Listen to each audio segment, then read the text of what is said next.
سفر شام اور قصہ بحیرہ راہب۔ آپ صلی اللہ علیہ وسلم کی عمر مبارک جب 12 سال کو پہنچی تو ابو طالب نے قریش کے قافلے تجارت کے ساتھ شام کا ارادہ کیا۔ مصائب سفر کے خیال سے ابو طالب کا ارادہ آپ صلی اللہ علیہ وسلم کو ہمراہ لے جانے کا نہ تھا، لیکن عین روانگی کے وقت آپ کے چہرے پر حزن و ملال کے آثار دیکھے، اس لیے آپ صلی اللہ علیہ وسلم کو اپنے ہمراہ لے لیا۔ اسے لے جانا تو نہیں تھا، چونکہ سفر کے اندر بڑی مشقتیں ہوتی ہیں اور ان کی عمر 12 سال تھی، لیکن جب ابو طالب جانے لگے تو جب انہیں دیکھا تو یہ ذرا غمگین تھے، تو انہیں بھی ساتھ لیا۔ جب شہر بصرہ کے مقام پر پہنچے تو وہاں ایک نصرانی راہب تھا جو بحیرہ راہب کے نام سے مشہور تھا۔ نبی آخر الزمان کی جو علامتیں آسمانی کتابوں میں مذکور تھی ان سے بخوبی واقف اور باخبر تھا۔ چنانچہ اہل مکہ کا یہ قافلہ جب بحیرہ راہب کے صومعہ کے پاس جا کر اترا تو اس نے حضور پر نور صلی اللہ علیہ وسلم کی صورت دیکھتے ہی پہچان لیا کہ یہ وہی نبی ہے جس کی کتب سابقہ میں خبر دی گئی ہے، اور آپ صلی اللہ علیہ وسلم کا ہاتھ پکڑ لیا۔ جامع ترمذی میں ابو موسیٰ اشعری رضی اللہ تعالیٰ عنہ سے مروی ہے کہ ایک بار ابو طالب مشائخ قریش کے ساتھ شام کی طرف گئے۔ شام میں جس جگہ جا کر اترے وہاں ایک راہب رہتا تھا۔ اس سے پہلے بھی بارہا اس راہب پر گزر ہوتا تھا مگر وہ کبھی ملتفت نہ ہوا۔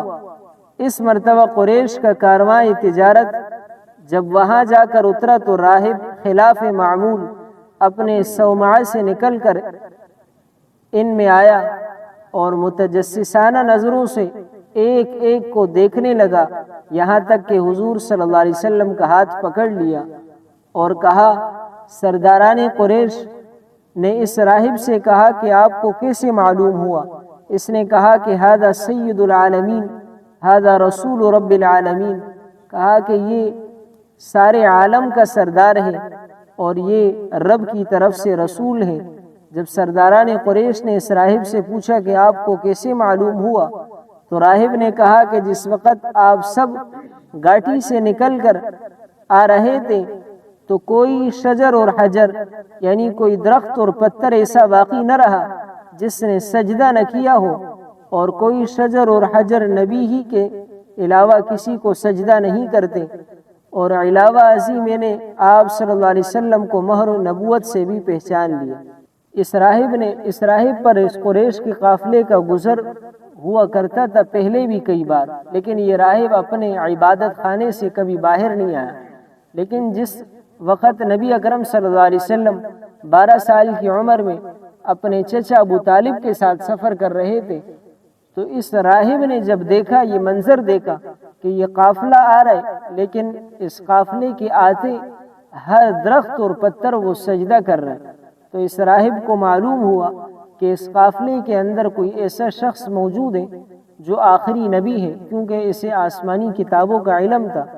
تو جب یہ قافلہ آیا تو اس نے ان میں تلاش کیا اور نبی اکرم صلی اللہ علیہ وسلم کے بارے میں لوگوں کو بتا دیا کہ یہ آخری نبی ہیں، آسمانی کتابوں میں جتنی علامات ہیں وہ سب اس میں موجود ہیں۔ راہب یہ کہہ کر واپس ہو گیا اور ایک فقط آپ صلی اللہ علیہ وسلم کی وجہ سے تمام قافلے کے لیے کھانا تیار کرایا۔ کھانے کے لیے سب حاضر ہوئے تو آپ صلی اللہ علیہ وسلم موجود نہ تھے۔ راہب نے دریافت کیا کہ آپ صلی اللہ علیہ وسلم کہاں ہیں؟ معلوم ہوا کہ اونٹ چرانے گئے ہیں۔ چونکہ یہ بچے تھے تو چچا نے انہیں اونٹ چرانے کے لیے بھیج دیا، جبکہ راہب نے اسی کی وجہ سے پورے قافلے کی دعوت کی۔ آدمی بھیج کر آپ صلی اللہ علیہ وسلم کو بلایا۔ جس وقت آپ صلی اللہ علیہ وسلم تشریف لائے تو ایک ابر یعنی ایک بادل آپ پر سایہ کیے ہوئے تھے۔ جب آپ صلی اللہ علیہ وسلم اپنے قوم کے قریب پہنچے تو دیکھا کہ لوگ آپ صلی اللہ علیہ وسلم سے پہلے درخت کے سائے میں جگہ لے چکے ہیں، اب کوئی جگہ سائے کے لیے باقی نہیں رہی۔ آپ صلی اللہ علیہ وسلم ایک جانب کو بیٹھ گئے، بیٹھتے ہی درخت کا سایہ آپ صلی اللہ علیہ وسلم کی طرف جھک گیا۔ 12 سال کی عمر ہے، اونٹ چرانے سے جب واپس آ رہے ہیں تو بادل نے سایہ کیا ہوا ہے اور جب تشریف لائے تو لوگ جس درخت کے نیچے سایہ لیے بیٹھے تھے تو وہ جگہ بھر گئی تھی، لیکن نبی اکرم صلی اللہ علیہ وسلم جس طرف بیٹھے تو درخت نے اپنا سایہ اس طرف کر دیا۔ یہ نبی اکرم صلی اللہ علیہ وسلم کے معجزات میں سے ہیں۔ کہتے ہیں کہ بیٹھتے ہی درخت کا سایہ آپ کی طرف جھک گیا۔ راہب نے کہا کہ درخت کے سائے کو دیکھو کس طرح آپ کی طرف مائل ہے، اور کھڑے ہو کر لوگوں کو قسمیں دینے لگا اور یہ کہا کہ آپ لوگ ان کو روم کی طرف نہ لے جائیں، رومی اگر ان کو دیکھ لیں گے تو آپ کی صفات اور علامات سے آپ کو پہچان کر قتل کر ڈالیں گے۔ اثناء کلام میں اچانک یکایک جو راہب کی نظر پڑی تو دیکھا کہ روم کے 7 آدمی کسی کی تلاش میں اسی طرف نکل آئے۔ راہب نے پوچھا تم کس لیے نکلے ہو؟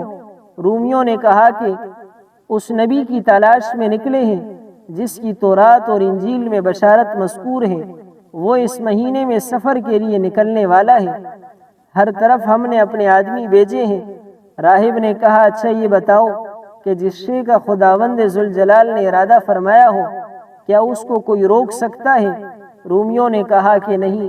اس کے بعد رومیوں نے بحیرہ راہب سے عہد کیا کہ ہم اب اس نبی کے در پہ نہ ہوں گے، اور یہ 7 رومی وہیں بحیرہ راہب کے پاس رہ پڑے، کیونکہ جس مقصد کے لیے نکلے تھے وہ خیال ہی بدل گیا، اس لیے اب واپسی کے خلاف مصلحت سمجھ کر بحیرہ راہب کے پاس ٹھہر گئے۔ راہب نے بھی قریش کے قافلے کو قسم دے کر یہ دریافت کیا کہ تم میں ان کا ولی کون ہے؟ لوگوں نے ابو طالب کی طرف اشارہ کیا۔ راہب نے ابو طالب سے کہا کہ آپ ان کو ضرور واپس بھیج دیں۔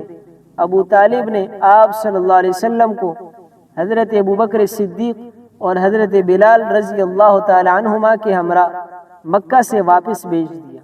یہاں یہ بہت سمجھنے کی بات ہے کہ نبی اکرم صلی اللہ علیہ وسلم 12 سال کی عمر ہے ان کی، قافلے میں شریک ہیں، اس قافلے میں حضرت ابوبکر صدیق بھی شریک ہیں جو آپ کے بالکل بچپن ہی سے دوست ہیں۔